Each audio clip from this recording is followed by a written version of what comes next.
Good afternoon, and welcome to this presentation where we present the results of the second quarter of 2023. My name is Birgir Jónsson, and I'm the CEO of Play. I will begin by going over the highlights of the quarter. Then Ólafur Þór Jóhannesson, our CFO, will talk us through the financial numbers and the financial performance. And then I will come back and talk about the outlook for the year. We encourage you to send questions to the email address ir@flyplay.com, ir@flyplay.com.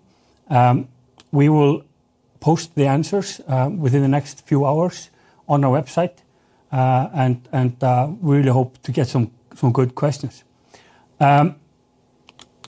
If we look at the quarter at a glance, this was a monumental quarter in our brief history.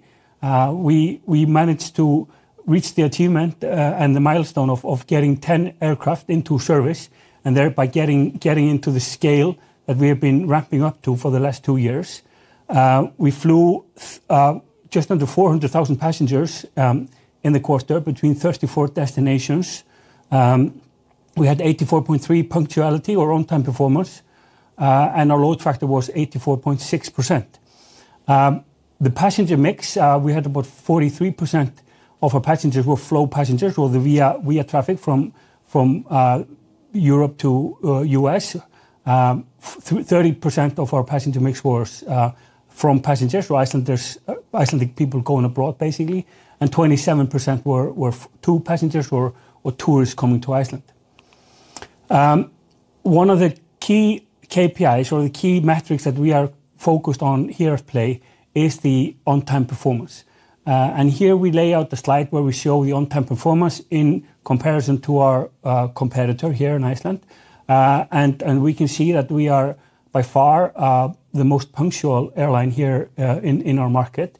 And this is important for a number of reasons. Number one, this is highly important for our passengers. They want to get to their destinations on time because they have onward journeys or some commitments that they want to do, or fun things they want to do at their destination, and they don't want to be late for that.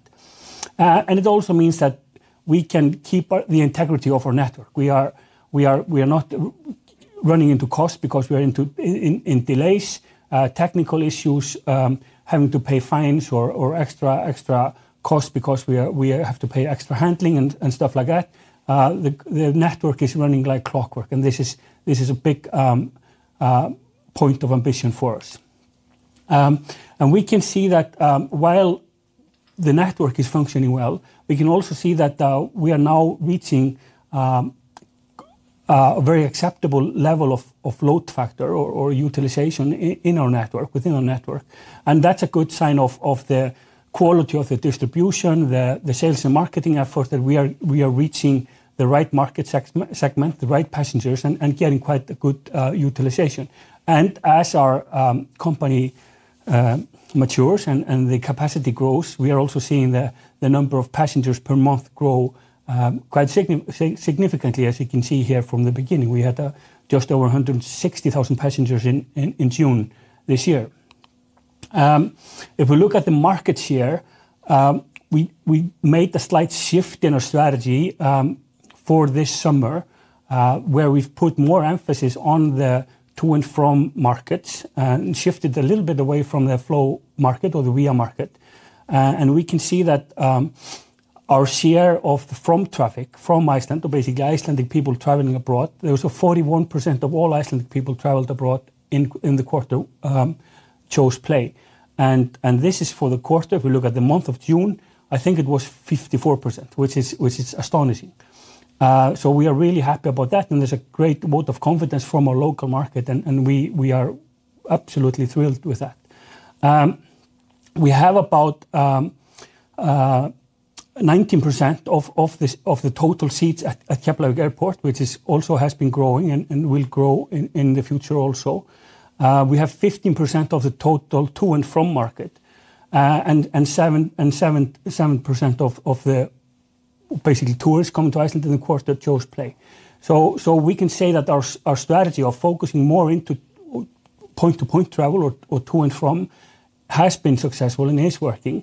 And that is also maybe the market segment that is historically gives us the margin and the ancillary revenue that we are searching for and we need.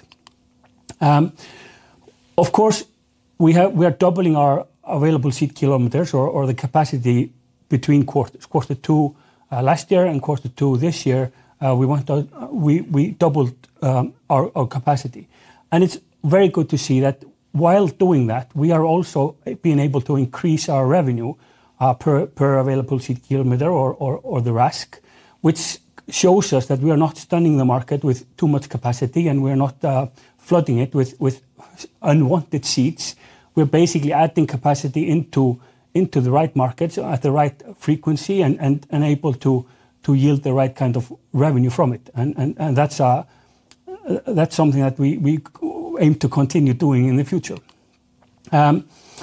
We are always investing in our network and adding new destinations. And in the quarter, and let's say run up to the summer, we launched 13 new destinations. And I think we relaunched 7 of them also. So we had, let's say, 20 new destinations in the network for the summer and in the quarter.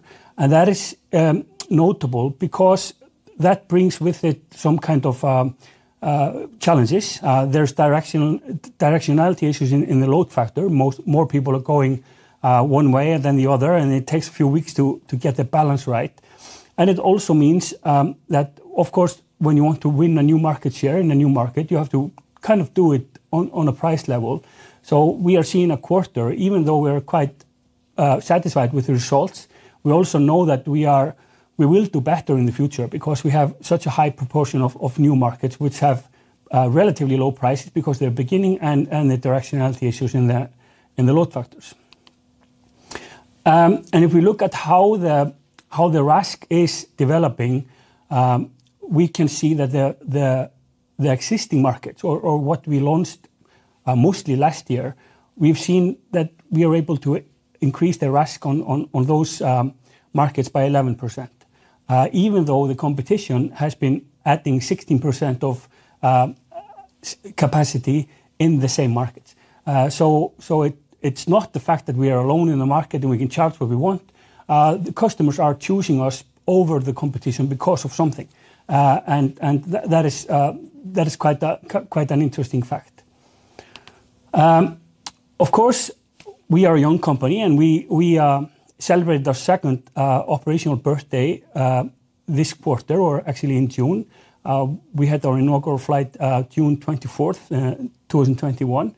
And of course, we did a lot of events on board in our hub airport here in Iceland, and also did a very successful social media stunt where we sent a crew of people to Washington, D.C., asked some random people about Iceland and strange things about Iceland, met some people that knew the answers, and they were whisked to Iceland within a few hours and got to experience Iceland basically a few hours after they met some strange people on the street and were asked some great questions. Why are we doing this? This is simply to raise the awareness of the company, communicate the spirit of the brand. We are called Play. We want to be playful, and we want to make sure that our passengers and everyone that touches the brand and touches the product feels that we can enjoy life and have fun. In June, or just closing the quarter, we got the very enjoyable news that we were voted the best low-cost airline in Northern Europe in the Skytrax World Airline Awards. This is, of course, extremely important to us because this is voted by the passengers. This is a massive survey of passengers, global airline customers, and we came number 1 in Northern Europe. We came number 10 for the best low-cost airline in Europe, and we made the top 100 list of the best airline in the world, not only low-cost airline, but the best airline in the world. For a company that was just celebrating its second birthday, there was a massive vote of confidence. It's a great kind of statement from the market to keep on going and keep on doing the great job that our great crew and all our team of people here have been doing for the last 2 years. Talking about the great crew and the great team, we had about 8,000 applications for jobs in this year for this ramp up. Our human resource team and operational team did 1,000 job interviews, and we hired and trained and welcomed 300 new employees, taking the total number of employees to about 530 at the end of the quarter. Also quite important is to note that 21% of our employees developed in their job and got new positions. And by that I mean cabin crew members being promoted to senior cabin crew members, first officers being promoted to captains, and of course all kinds of promotions within the office and the specialist field.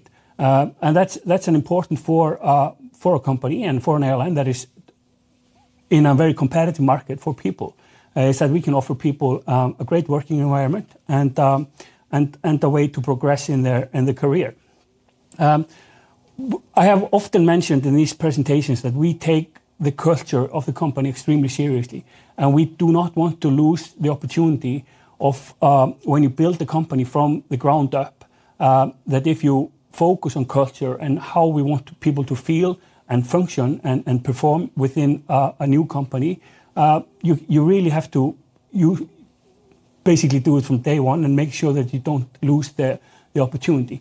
You cannot really do anything unless you can measure it, because one of our values is being data driven and focus on the data. So we are always trying to measure all kinds of stuff, and we're doing all kinds of employee surveys, and we're using external consultants and external tools, so we can always compare ourselves to other companies, both here in Iceland and in the international market.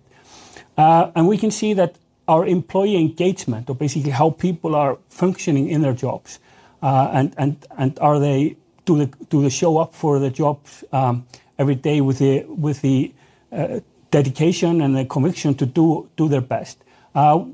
It's 4.26 out of 5, and that has been improving by 7 points since we did the last survey a couple of months ago.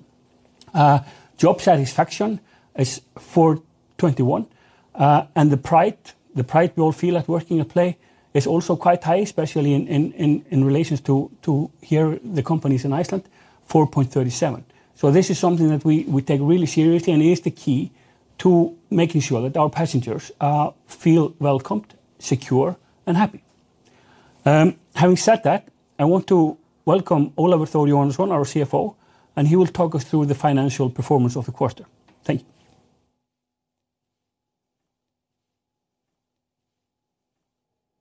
Thank you, Birgir.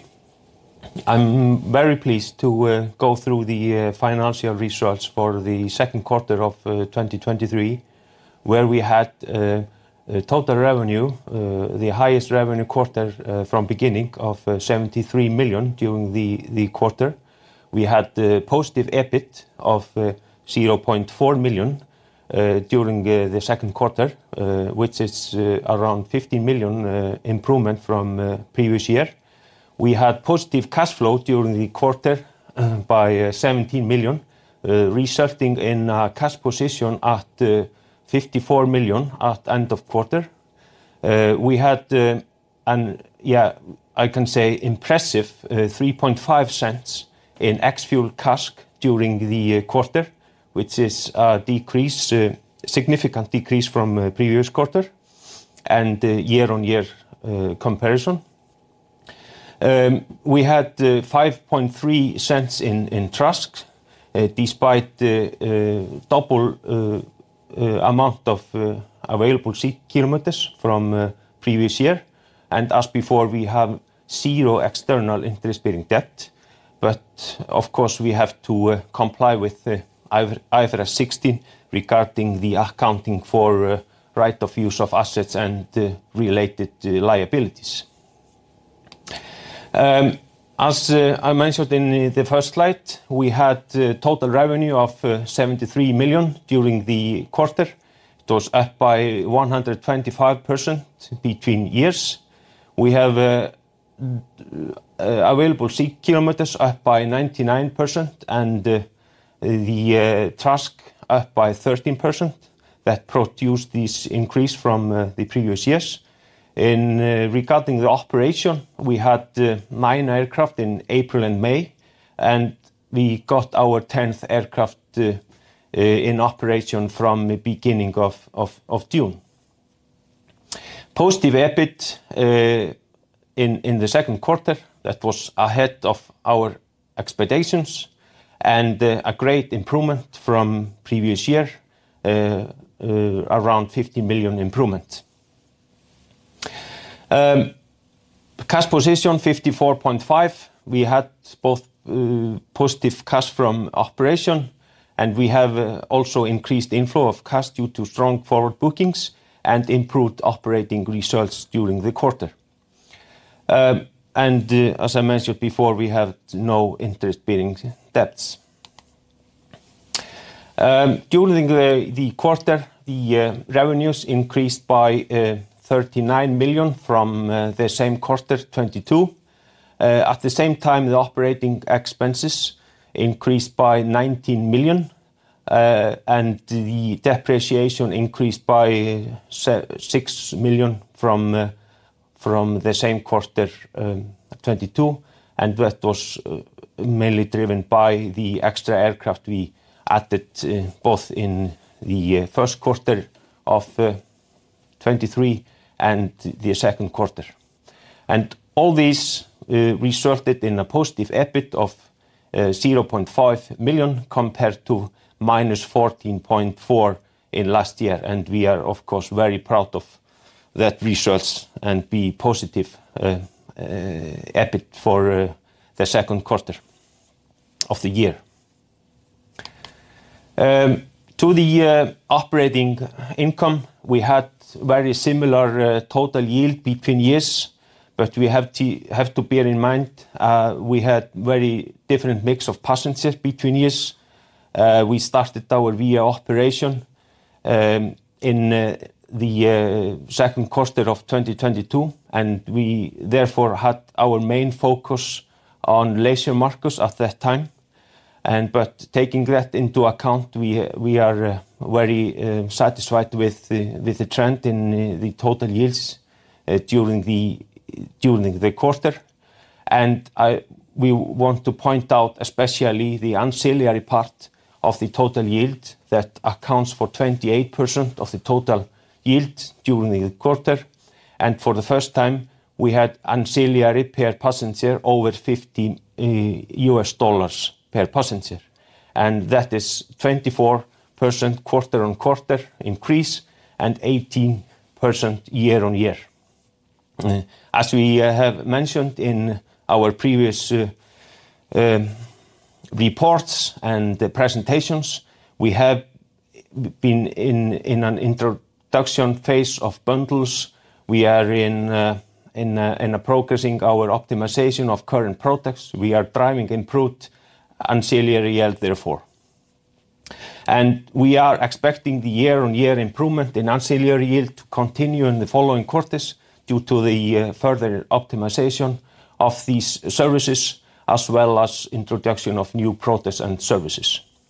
And as you can see, the TRASK, it's increasing from 4.7 to 5.3 cents from the second quarter of 2022. That is around 13% increase. Operating expenses, we had ex-fuel CASK 3.5 US cents in the second quarter of 2023, and it is in line with our expectations. The total CASK decreased by 22% between years, and the ex-fuel CASK decreased by 12.5%, and that was mainly driven by the hub and spoke model in the form. We had improved utilization of the company's fleet, and as well we had increasing number of seats and lower fuel price during the periods. The jet fuel represents 33% of the total operating cost, and to summarize this, we are expecting similar ex-fuel CASK trends as last year in the next quarters, and we are forecasting the ex-fuel CASK to be for the full year between 3.6 and 3.7 for the full year 2023. The size of the balance sheet has increased significantly from both from the year beginning and from the end of first quarter. The total increase is around 200 million, and it is mainly driven by the 4 new aircraft, 2 in the first quarter and 2 in the second quarter, and of course the seasonality of the business, and that fact we have a deferred income at 82.4 million at the end of second quarter of the year. But we are expecting, and we know that the deferred income and the cash position will decrease in next quarter. Therefore, we had the total assets of 528 million at the end of second quarter, compared to 435 the end of first quarter. We had no external interest-bearing debt, and the equity amounts to 14.5 million at the end of the quarter. The cash flow was strong during the quarter. It was positive from operation, total 21 million during the quarter. The starting point of the cash was 37.6 million, and the ending position of cash is 54.5 million. That consists of restricted cash of 8.5 million and cash of 46 million.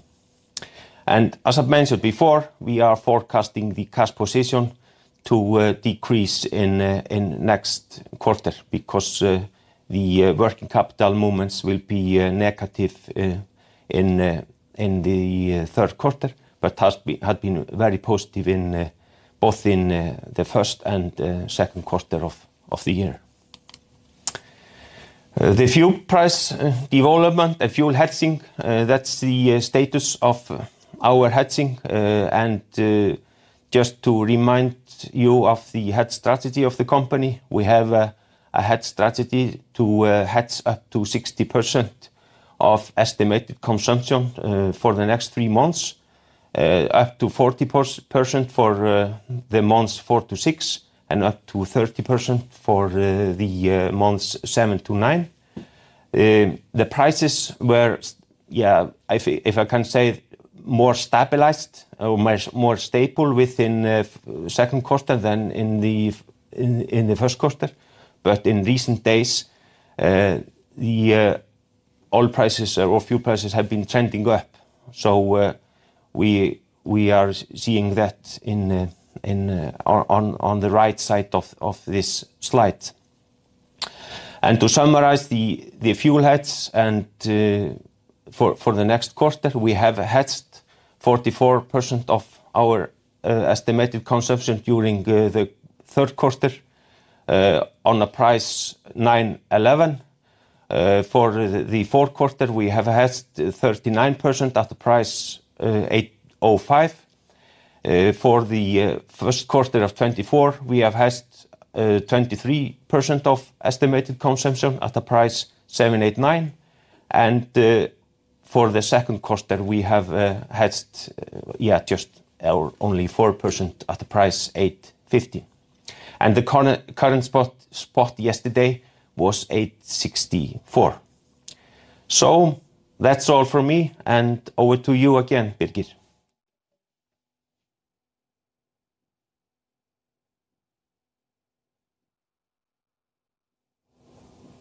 Okay, thank you, Ólafur. We go into the outlook for the coming months. We can see this year we've had record-breaking months in sales nearly every month. And this is a graph that shows basically the number of or the quarterly sold revenue. This translates into the strong cash position that Ólafur was talking about, and also is a good indicator of how the future booking status of the company and the future kind of demand is shaping up. And we only see very strong demand from our markets in the coming months. We can also see that, again, as I mentioned before, as we are increasing our capacity or the available seat kilometers in the market, we see a significantly stronger booking position in the coming months and quarters. And in quarter 3, we are about 7 percentage points better than at the same time last year, and about 11 percentage points better in the quarter 4 last year. And again, this is a good thing to keep in mind that we are also seeing higher yields and higher revenue, better booking position, and a lot more capacity. So we are taking this very steep growth, but we're doing it in a very sustainable and careful manner. Although the numbers are quite, the growth numbers are quite high. We wanted also to show the difference in the prices and the yields in the VIA because there's a very strong demand from North America in the last months, and this is a graph that shows the weekly sales of VIA tickets and basically the difference in the yields between last year the gray dotted line and this year the red line. So we are seeing significantly higher prices, and this is why we are also quite happy to see the growth and the ratio of the flow of passengers being higher than we have seen before. So it's basically about using the flexibility of the network and the business model to put capacity where the demand is at any given time, because we have a few levers that we can pull to adjust ourselves to the market dynamics. We're always adding new destinations, and today we announced flights to Frankfurt in Germany, a very important city in of course Europe, and very important VIA city or connecting point to the US. We will start those flights in December, and the tickets are now already on sale. We also announced a couple of weeks ago daily flights to Amsterdam Schiphol, another very important continental European hub. A new ski destination in Italy, in Verona, joining Salzburg and Geneva as our ski product. And we are strengthening our position in Southern Europe. Lisbon, Barcelona, Athens has been going really well, and we are also adding a new destination, Fuerteventura, in the winter. Going a bit technical also, we have to do that for the aviation geeks watching. We just got ETOPS approval, which for those that haven't heard about this means that we can now, after having invested in quite an extensive training program and some upgrades to our aircraft, we can fly for a longer period of time over open water. So basically, as you can see on the graph, we can take a shorter route to the US, meaning that we are saving fuel, we're cutting trip duration, and of course the CO2 footprint will get smaller, and this will save up to about or just over $500,000 per year based on these assumptions, and something that it's a great achievement for our technical and operations team to achieve this approval. Our outlook for the year is unchanged. We are forecasting positive operational profit or EBIT for the year. Our revenue will be around $280 to $310 million.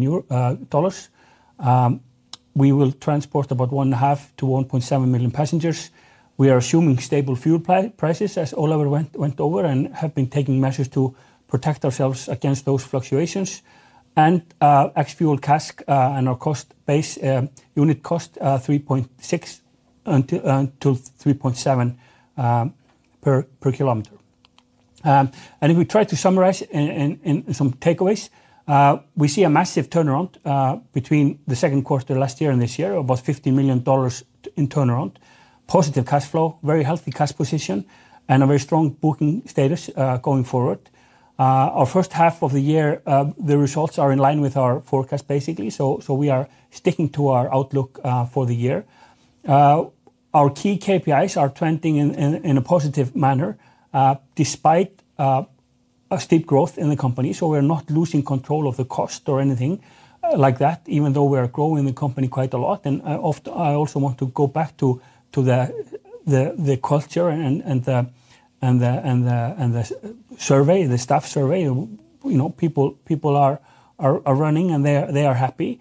And last but not least, we are managing to keep our laser focus on the cost, because that is really the reason that we will be successful. If we keep our unit cost low, we can offer the most competitive prices in the market. Again, questions, ir@flyplay.com. We are really looking forward to meeting you again when we present the quarter 3 results late October. Thank you.